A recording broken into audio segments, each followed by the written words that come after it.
At the beginning of the film, we see a girl who is most beautiful, and her name is Clara. Clara's mother had passed away, but she had a loving family, and they lived happily together. On Christmas Day, Clara's father gave gifts to all his children. When Clara opened her present, she found a metal egg-shaped box. It looked unusual. She tried to open it, but she couldn't because it needed a key. Inside the box, she found a note from her mother. The note said, "You will find what you wish for inside this egg-shaped box." Clara's father came to her and said, "Get ready. We are going to a party." Clara's elder sister helped her dress up, and then they left for the party. Normally, Clara didn't like attending parties, but this time, she was excited. They were going to the house of the man who had made the egg-shaped box. When Clara arrived, she searched for the man, hoping he could tell her something about the box or give her the key. She found him and asked, "Can you give me the key to this egg?" The man smiled and said, "My dear, I didn't make a key for this egg. I crafted it for your mother. She was an amazing woman, the most intelligent person I had ever met." This made Clara very happy. Then, he stepped onto the stage and announced, "I have arranged some fun games for the children. Are you ready to play?" All the kids got very excited. The man smiled and said, "I have placed strings all around. Each string has a child's name on it. You just need to follow the string with your name. What will be your reward at the end? It's your Christmas gift." Excited, all the kids started looking for their strings. Clara also found hers and began following it. Her string was long, leading her farther and farther away. Soon, she reached a frozen forest that looked like a magical world.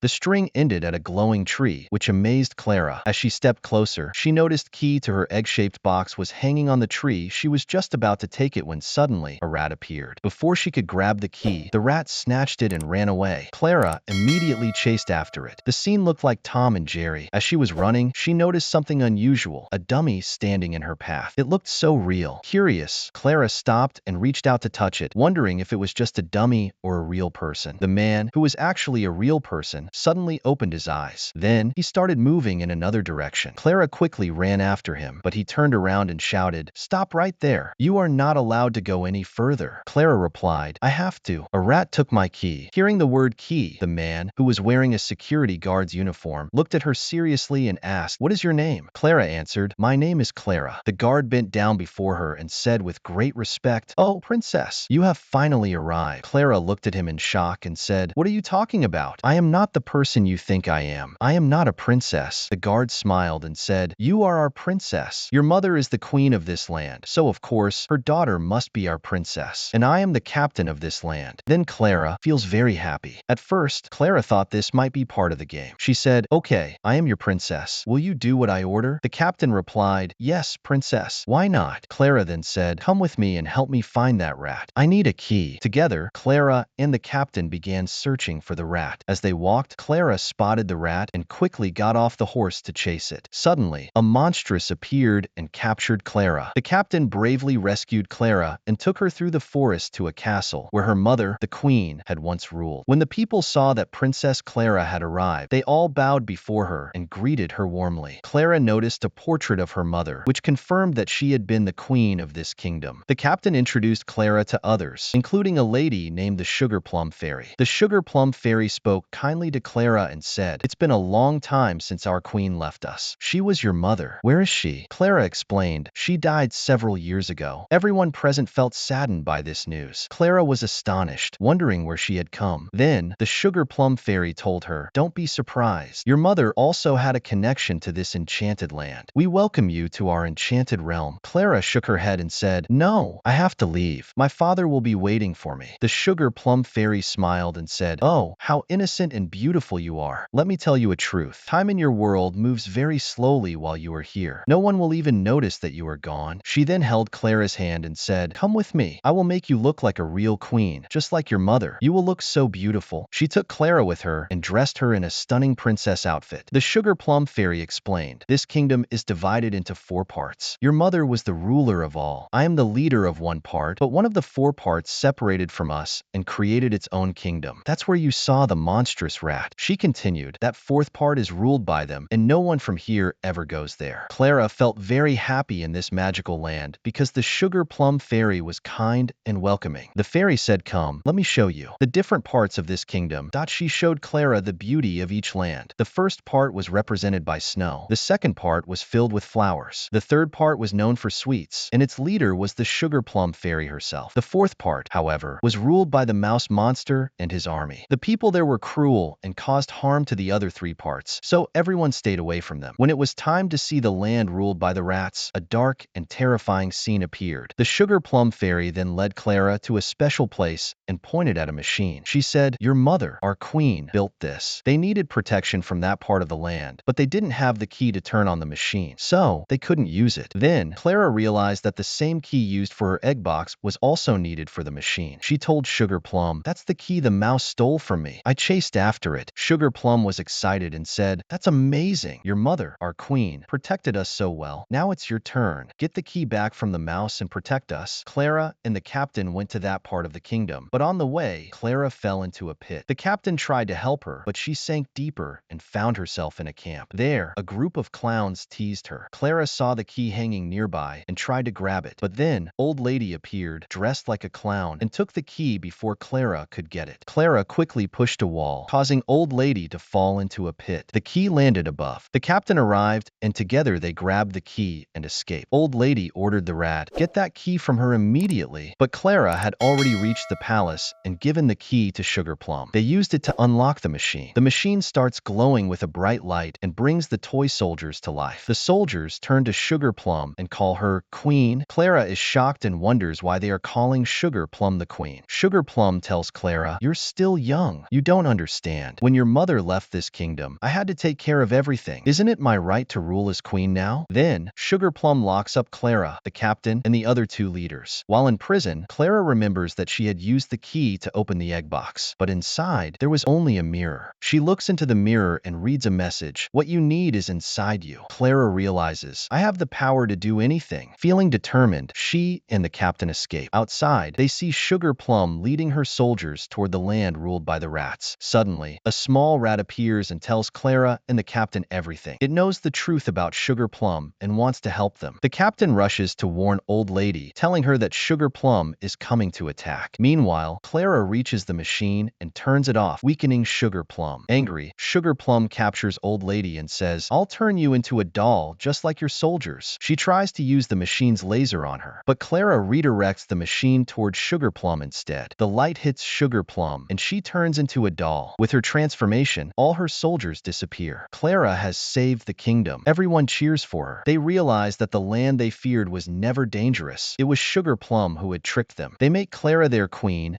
and ask her to stay forever. But Clara says, "I have to go back. My family is waiting for me." Sadly, they say goodbye. The captain takes Clara back through the tree, and she returns to her world. There, she meets the egg box maker, who reveals that her mother created the magical kingdom. He had always hoped Clara would go there and becomes their queen. Feeling proud, Clara reunites with her father. They celebrate and dance, ending the story with joy. Thanks for watching.